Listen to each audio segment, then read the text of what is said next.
En ouverture de ce 34e conseil municipal de la mandature, les élus ont d'abord voté à l'unanimité une motion de soutien à l'action des éleveurs et des communes gestionnaires d'un package collectif qui subissent actuellement durement le retard de paiement des MAEC, les mesures agro-environnementales et climatiques. Depuis plusieurs mois déjà, les éleveurs et les communes alertent l'État de cette situation qui devient critique en remettant en cause la pérennité des exploitations ainsi que les budgets communaux, puisque ces primes n'ont pas été versées depuis 2 ans. Le Conseil, dans une motion, invite donc l'État à régulariser cette situation. Autre sujet d'actualité qui a fait l'objet d'un vote spécial, l'ouragan Irma.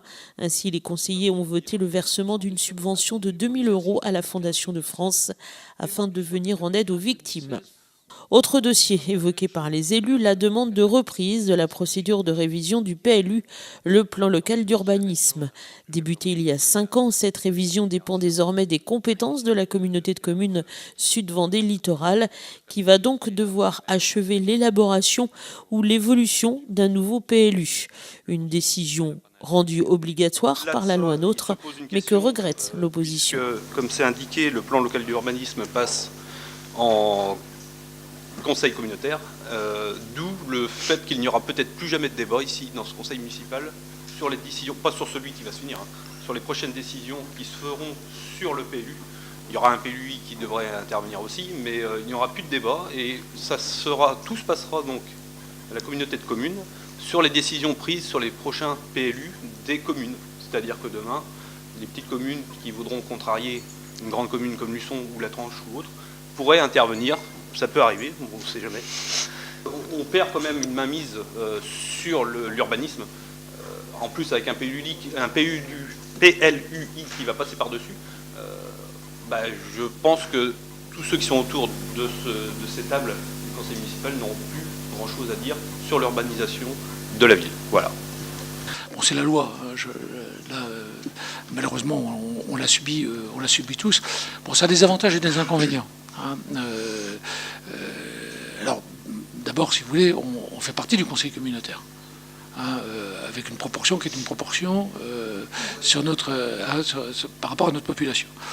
Donc, la discussion, on l'aura, puisqu'on fait partie de ce conseil municipal. Bon, l'avantage que l'on a, c'est qu'aujourd'hui, on a des développements qui peuvent être des développements non pas en concurrence, mais en complémentarité des différentes collectivités pour un bassin de vie.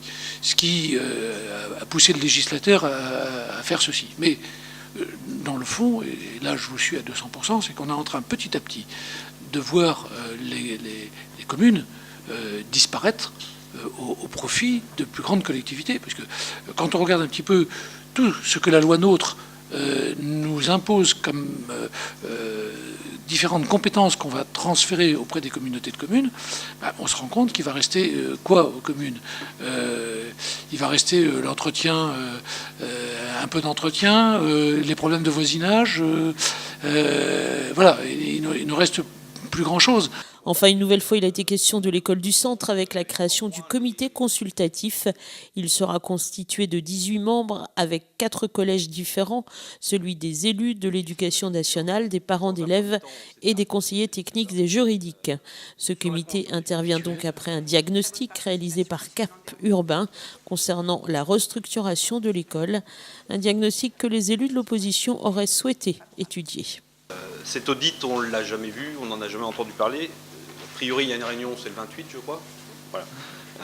C'est quand même dommage que nous, ici, en tant que conseillers municipaux, nous n'ayons pas vu et entendu cet audit, voilà, pour acter le fait que cette école ne puisse pas être reconstruite à sa place, mais déplacée, ce qui est important. Aujourd'hui, ça va se faire dans ce comité consultatif, où on aura un représentant. Par rapport au premier comité consultatif, il y avait 2 parents de plus. Aujourd'hui, on voit bien qu'il y a une sorte de déséquilibre. Non, parce qu'il y avait l'école élémentaire et la maternelle. Comme on ne bouge pas la maternelle, on n'en a plus besoin. D'accord. Ouais. Au-delà de ça, on aurait pu avoir un débat ici pour acter le fait que l'élémentaire se déplace. Aujourd'hui, on avait mis en exergue Le fait qu'on pourrait peut-être acheter le terrain de la caserne du champ de tir, je ne sais pas ce qu'il en est aujourd'hui. J'en ai discuté avec le général l'autre jour, il en a référé auprès de Paris. Le problème, c'est que si jamais... alors vous vous plaignez parce que j'ai pas été assez vite, mais alors là, si jamais on attend le retour de l'État, on va attendre longtemps. Si aujourd'hui l'école va effectivement sur le champ de foire, ça pose quand même question. Le temps des travaux, du déplacement de la foire du 15 août, il y avait quand même derrière un accord avec le président de la foire du 15 août, s'il y avait déplacement sur ce lieu-là. Si aujourd'hui il n'y a pas le lieu, c'est vrai que ça pose question. On ne l'aura pas ici le débat, et je pense que le débat, on l'aura à la fin, quand ça sera tout ficelé. Donc c'est quand même dommage. On aurait pu faire avancer les choses. On n'était pas contre le déplacement de l'école sur le champ de foire à certaines conditions.